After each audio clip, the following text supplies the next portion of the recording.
World-class faculty, cutting-edge labs and immersive learning. A vibrant campus life beyond the classroom. SGT University, nurturing future leaders. जागरण के YouTube पर आपका स्वागत है। चुनाव आयोग के निशाने पर अब बांग्लादेशी घुसपैठिए और रोहिंग्या है। जी हाँ, हम ऐसा इसलिए कह रहे हैं क्योंकि अब बिहार के बाद चुनाव आयोग पश्चिम बंगाल में वोटर लिस्ट के रिवीजन की तैयारी कर रही है। आधार को लेकर घमासान मचा, मामला सुप्रीम कोर्ट तक पहुंचा और उसके बाद से अब खबर यह है कि चुनाव आयोग आने वाले साल में जिन राज्यों में विधानसभा चुनाव है वहां के वोटर लिस्ट के रिवीजन की तैयारी कर रही है। और चुनाव आयोग का ये मकसद है कि फर्जी जो मतदाता हैं उनको सूची से बाहर किया जाए, जो तमाम गड़बड़ियाँ हैं उनको सुधारा जाए। आपको बता दें कि 2026 में पश्चिम बंगाल में विधानसभा चुनाव होने हैं, पुडुचेरी में है, असम में है और तमिलनाडु में है। लेकिन इन सब के बीच में चर्चा पश्चिम बंगाल की है, क्योंकि पश्चिम बंगाल की सियासत में लगातार चर्चा होती है कि पश्चिम बंगाल में बांग्लादेशी घुसपैठियों की संख्या बहुत ज़्यादा हो गई है। भारतीय जनता पार्टी लगातार आरोप भी लगाती रहती है कि ममता सरकार उनकी हितैषी है। तो ऐसे में हमारे साथ हमारे वरिष्ठ सहयोगी अजय जी हैं, उनसे समझेंगे कि आखिर चुनाव आयोग की मंशा क्या है और चुनाव आयोग खासकर जब बिहार को लेकर के आधार के मसले पर सुप्रीम कोर्ट की टिप्पणी आ गई है उसके बाद से पश्चिम बंगाल को लेकर ये तैयारी क्यों कर रही है। अजय जी, स्वागत है आपका। पहला सवाल यही कि जिस तरीके से बिहार के मसले को लेकर आधार कार्ड का मामला सुप्रीम कोर्ट पहुंचा, सुप्रीम कोर्ट ने कह दिया ठीक है भाई, आधार को आप मान लीजिए कि नागरिकता का ये सबूत है। और अब पश्चिम बंगाल को लेकर, क्योंकि पश्चिम बंगाल को लेकर लगातार सियासत होती है, बीजेपी आरोप लगाती है कि ममता सरकार ने घुसपैठियों को पनाह दी है, उनके डॉक्यूमेंट तैयार कराए हैं। तो अब आखिर चुनाव आयोग क्या चाहता है? देखिए, इसमें चुनाव आयोग की अब मंशा ये है कि कोई भी नागरिक, देश का जो नागरिक है उसको वोट देने का अधिकार दे। संविधान का 326 अनुच्छेद का भी उल्लेख चुनाव आयोग ने भी किया। अभी कुछ दिन पहले जो है उन्होंने ट्वीट करके भी बताया, एक्स पोस्ट पर लिखा भी कि 326 जो संविधान का अनुच्छेद है वो हमें अधिकार देता है कि हमारे देश में कोई भी नागरिक है जो वैध है उसको मताधिकार का प्रयोग करने को मिले। साथ ही उसमें ये भी अधिकार है कि अगर किसी नागरिक की मृत्यु हो जाती है या किसी तरीके से वो संदिग्ध है जिसके पास कोई ऐसा वेरिफिकेशन का नागरिकता साबित करने का कोई नहीं है तो उसको जो है हमें छांटने का भी अधिकार है। कल सुप्रीम कोर्ट में सुनवाई हुई, दोनों तरफ से, याचिकाकर्ता की तरफ से देश के बड़े जाने माने कई वकील लगे हुए थे, कपिल सिब्बल, मनोज सिंघवी, सारे लोग लगे हुए थे। इनका ये था कि चुनाव आयोग किसी का मत देने का अधिकार तय करेगा, न कि ये तय करेगा कि ये नागरिक है कि नहीं है। जिस पर चुनाव आयोग की तरफ से जो वकील था उन्होंने कहा कि हम नागरिकता तय नहीं कर रहे हैं, गृह मंत्रालय का ही अधिकार है। लेकिन क्या आपके पास वोट देने का अधिकार अगर आप मांग रहे हैं तो आप देश के नागरिक हैं या नहीं, ये जांचने का अधिकार मेरे पास है। ये जांच कैसे होगी, यही तो बड़ा सवाल कई बार उठ जाता है, क्योंकि हमने देखा है कि आधार कार्ड लगभग लोगों के बन जा रहे हैं, बहुत सारे फर्जीवाड़े केस भी सामने आ रहे हैं। जैसे हमने भी अभी जागरण पे एक हमने वीडियो भी किया कि भाई हमारा बायोमेट्रिक, हमारा आइरिस स्कैन, मेरे जैसा दुनिया में दूसरा इंसान नहीं हो सकता है। तो आधार कार्ड में फर्जीवाड़ा क्यों हो रहा है और क्यों आखिर? क्योंकि जो आधार कार्ड पहले का उसके पीछे क्लियर लिखा हुआ है कि आधार कार्ड नागरिक होने का सबूत नहीं है। तो ये सब मसला क्यों उठ रहा है? देखिए, आधार कार्ड क्या हुआ कि जैसे जैसे सरकार की योजनाएं आई बीच में तो आधार कार्ड को एक मान माना गया कि भाई आधार कार्ड आपके पास होगा।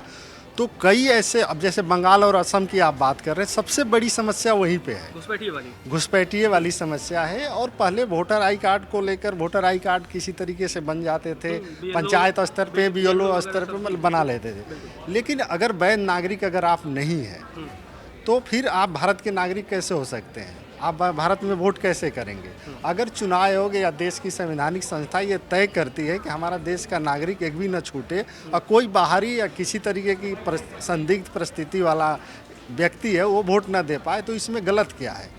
अगर आप नागरिक हैं तो आप अपना आधार कार्ड हो या राशन कार्ड हो या कुछ भी हो आप दे सकते हैं। लेकिन अगर आप नागरिक नहीं है, घुसपैठी हैं, दिक्कत वहाँ हो रही है। सर, पहचान कैसे होगी? क्योंकि देखिए, ये बीजेपी भी लगातार आरोप लगाती रही है ममता सरकार पर कि घुसपैठियों को इन लोगों ने पनाह दिया और आज उनके डॉक्यूमेंट भी बन चुके हैं। भारत के जितने भी पहचान पत्र हैं वो लगभग बन चुके हैं। ये बीजेपी लगातार आरोप, तो ये तय कैसे होगा कि कौन घुसपैठिया? आप मान लीजिए कि कोई एक व्यक्ति है, उसने कहा देखिए मेरे पास आधार कार्ड है, मेरे पास वोटर आईडी है, मेरे पास राशन कार्ड भी है और मेरे पास बिजली का बिल भी आ रहा है, तो ये सारे हैं। तो कैसे चुनाव आयोग ये डिसाइड कैसे करेगा कि ये घुसपैठिया है, जब इतने डॉक्यूमेंट उसके पास होंगे अगर? देखिए, चुनाव आयोग घुसपैठिया तय करने के लिए नहीं बैठा है ना, वो तो एक जांच प्रक्रिया करिए, सरकार काम करेगी। वो एक जांच कर रहा है कि कोई ऐसा नागरिक जो है जो मतलब 11 अभी जो डॉक्यूमेंट है, अब इन लोगों का क्या है, मतलब जो विपक्ष गया था बोले आधार कार्ड, वोटर आई कार्ड और ये राशन कार्ड को जोड़ा जाए। अब राशन कार्ड और आधार कार्ड जो है सबके पास है, जितने गरीब हैं सबके पास राशन कार्ड है। लेकिन बंगाल और असम की हम बात कर रहे हैं तो वो बॉर्डर इलाका है, उधर लोग संदिग्ध रूप से घुसे। अच्छा, इसमें क्या है कि आप एक रहवासी हैं कि नहीं ये भी तय हो जाएगा ना। अगर मान लो कि आप 50 साल से किसी गांव के नागरिक हो या किसी मोहल्ले का नागरिक हो, तो आपके पास अगल बगल मतलब पंचायत स्तर पे आपके पास कुछ तो ऐसा होगा जो आपकी नागरिकता, अब आपके हम परदादा के नाम पूछें तो आप बता पाओगे, आपके पास कोई तो एक डॉक्यूमेंट होगा, आप दिखा सकते हो। लेकिन कोई अगर घुसपैठिया है, आधार कार्ड तो दिखा देगा, राशन कार्ड दिखा देगा, क्या ये दिखा पाएगा? नहीं दिखा पाएगा। तो सवाल वहाँ है। अब विपक्ष भी आप देखिए, इसमें इस विपक्ष भले चक्का जाम सब किया, लेकिन सुप्रीम कोर्ट में जो याचिका लगी उसमें उन्होंने रोक की मांग नहीं की थी कि इस पे रोक लगाई जाए। इनका यही था कि आधार कार्ड को भी मान कर दिया जाए। सुप्रीम कोर्ट ने कहा कल अपनी उसमें कि जैसे चुनाव आयोग ने कहा कि आप इस पे रोक मत लगाइए, तो सुप्रीम कोर्ट ने कहा कि हम रोक नहीं लगा रहे हैं। और हमारे पास जो याचिका लगी है उसमें भी विपक्ष ये मांग नहीं कर रहा है कि इसमें रोक लगाई जाए, वो अंतरिम रोक लगाने की बात कर ही नहीं रहे। इसमें ये कह रहे हैं कि आधार कार्ड, राशन कार्ड को वैध माना जाए। जैसे हमने पश्चिम बंगाल की बात की, असम की बात की, तो मैक्सिमम वहाँ बहुत दावा किया जाता है। अब कितने संख्या में वहाँ रोहिंग्या हैं, बांग्लादेशी घुसपैठिए कितने हैं? क्योंकि अभी बीच में जब तख्ता पलट हुआ तो उस दौरान भी हमने देखा कि बहुत सारे लोग कोशिश कर रहे थे घुसपैठ करने की। असम में भी बहुत सारे घुसपैठ की घटनाएं तमाम सामने आती रहीं। दिल्ली चुनाव के दौरान भी, दिल्ली में भी आपने देखा होगा कि एक सवाल उठा था कि दिल्ली में भी बहुत सारे बांग्लादेशी घुसपैठिए आ चुके हैं, रोहिंग्या बच चुके हैं, और जो कि झोपड़ियों में रहते हैं उनका भी सब कुछ तैयार हो गया है। तो दिल्ली में भी ये सारे मसले उठे थे। अब लेकिन लोगों के मन में यही सवाल आएगा कि ठीक है, बहुत सारे लोग, अब अपोजिशन पार्टी की तरफ से ये भी कहना है कि भाई कभी जैसे पश्चिम बंगाल में बाढ़ आता है, असम में बाढ़ आती है, तो बहुत बार डॉक्यूमेंट अगर किसी के दादा परदादा के बह गए तो कई बार लोगों के मन में ये भी सवाल आएगा कि इसमें क्या है कि आप उसको दो तरीके से देखने की ज़रूरत है। अब ये ना कि नागरिकता तय करने की यहाँ बात ही नहीं हो रही है, विपक्ष इसको मुद्दा बना रहा है कि नागरिकता तय की जा रही है। ये नागरिकता तय करने का सवाल ही नहीं है, तो गृह मंत्रालय का काम है। अब एनआरसी और जो भी आया है, चुनाव आयोग का कहना है कि हमको बस ये देखना है कि कोई, अब जैसे क्या है बिहार के ही आप ले लो उदाहरण में, तो भाई 1 करोड़ से ज़्यादा लोग माइग्रेंट हैं, वर्षों से रहे हैं। आप एक जो तबका जो है मजदूरी करने आता है वो ठीक है, वो वहाँ से जाता है, आ जाता है। लेकिन कुछ लोग ऐसे हैं जो वर्षों बाहर जाके हो चुके हैं, और कई लोग ऐसे भी हैं जिनके मतदाता सूची में अगर दिल्ली में रह रहे हैं, मुंबई में, वहाँ भी नाम है, वहाँ भी नाम है। तो वैसे लोग को कि आप वोट देने का आपको अधिकार है। अगर मुंबई में रहते हैं तो आप मुंबई में वोट करिए। आप बिहार के वोटर होने का मतलब ये नहीं है कि आप बिहार के वोटर बने हुए हैं और मुंबई में बिहार में, हाँ, लेकिन बिहार में वोट करने नहीं जाते हैं। अब मत प्रतिशत भी तो घटता है। आप लोग बोलते हैं 50% मत प्रतिशत हुआ, तो ऐसे लोगों को भी वो छांटने की कोशिश कर रहा है चुनाव आयोग कि ऐसे लोगों को अलग किया जाए, जो अभी तक ऐसा नहीं चलता था। लेकिन ये सियासत के जितने लोग हैं, हमने देखा जब बिहार की बात आई तो पश्चिम बंगाल से ममता आवाज़ उठाने लग गई, यूपी से अखिलेश जी आवाज़ उठाने लग गए, तमाम देश के लोगों ने आवाज़ उठानी शुरू कर दी। तो क्या आखिर ऐसे कौन सी नब्ज़ है? ये लोग कहते हैं कि जैसे कई बार आता है ना कि भाई आपका जो है हक छीन लिया जाएगा, ये अपोजिशन ऐसा क्यों करता है? मुझे तो आश्चर्य होता है कि इस पे बीजेपी को भी आपत्ति होनी चाहिए। भाई आप बिहार को ही ले लो, क्या भाजपा के मतदाता बिहार के बाहर नहीं रहते हैं जो सपोर्टर हैं? उनको आपत्ति होनी चाहिए। भाई इसमें तो सब परेशान है ना, इसमें कोई एक पार्टी परेशान नहीं है। अब ये कि तमगा लगा दिया कि भाई चुनाव आयोग जो है भाजपा के इशारे पे काम करिए, क्या बीजेपी के सपोर्टर या मतदाता जो भी हैं सारे, क्या मतलब ना वो उनको दिक्कत नहीं हो रही है? वो बिहार से बाहर नहीं रहते हैं। ये अलग से एक मुद्दा बनाने की कोशिश करते हैं, बीजेपी पे निशाना साधने की कोशिश करते हैं। और ये चुनाव आयोग की कोशिश है कि 2029 के जो लोकसभा चुनाव हो उससे पहले हम पूरे देश में, आप बंगाल इनकी बात कर रहे हो, ये अगले साल चुनाव होने हैं, तो ठीक है बिहार में जैसे होगा उसके बाद इन राज्यों में होगा, लेकिन उनकी कोशिश है कि 2029 तक पूरे देश में इस प्रक्रिया को हम पूरी कर लें कि जहाँ का मतदाता हो, जहाँ निवास कर रहा हो, वहाँ वो उसको वोट देने का अधिकार मिले।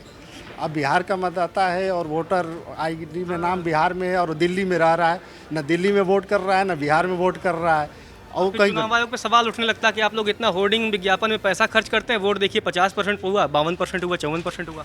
हाँ, इसका यही मतलब है। तो इसको हर चीज़ को निगेटिव लेना, हर चीज़ को मतलब ऐसा करना, राजनीतिकरण कर देना। और ऐसा नहीं है, आप देखो 54% अभी कितना, आज 11 तारीख है, 54% लोगों ने फॉर्म भर दिया बिहार में। चुनाव आयोग रोज डेटा जारी कर रहा है, बीएलओ सबके घर तक बीएलओ ने फॉर्म जमा दे चुका है। बीएलओ के अधिकारी जाकर सबको फॉर्म दे चुके हैं। बाकी बाद में सरलीकरण करने की योजना चलेगी, ठीक है भाई, आपको आधार कार्ड भी, हम राशन कार्ड भी, चुनाव आयोग ने कहा कि हम राशन कार्ड को भी इसमें ऐड करेंगे। तो इसको विपक्ष मुद्दा बना रहा है, राजनीतिक रूप से अपने फायदा बात करने के लिए बहुत बहुत धन्यवाद अजय जी। तो जैसा कि हमारे वरिष्ठ सहयोगी अजय जी ने बताया कि इस विषय को लेकर के सिर्फ और सिर्फ राजनीति हो रही है। बहुत से ऐसे लोग हैं जो अपने राज्यों से बाहर रह रहे हैं और लंबे वक्त से रह रहे हैं, वहीं के वो निवासी हो जाते हैं, शायद वो वहाँ मतदान करते हैं या नहीं, लेकिन अपने राज्य में वो मतदान नहीं करते हैं। तो चुनाव आयोग की पूरी कोशिश है कि खासकर पश्चिम बंगाल और असम को लेकर के जितने बाहरी लोग हैं उनको इस देश में मत का अधिकार नहीं होना चाहिए। सबसे पहली बात यही है। दूसरी बात यह है कि जो बहुत सारे वोटर आईडी ऐसे हैं जिनके जरिए फर्जीवाड़ा होने की आशंका रहती है, उन वोटर आईडी को उस लिस्ट से बाहर किया जाए और जिससे वोटिंग परसेंटेज भी कहीं ना कहीं बढ़ाया जा सके। अब मान लीजिए किसी भी राज्य की 1 करोड़ 2 करोड़ आबादी बाहर रह रही है और अंत में जब आता है कि भाई वोटिंग 50 हुआ, 52 हुआ, 54 हुआ, तो उस पर चुनाव आयोग पर भी कई तरह के सवाल उठने लगते हैं। तो ये सारा मसला यही है और इसको लेकर के बेसिकली बस राजनीति हो रही है और विपक्ष का यही आरोप है। फिलहाल के लिए इस वीडियो में इतना ही।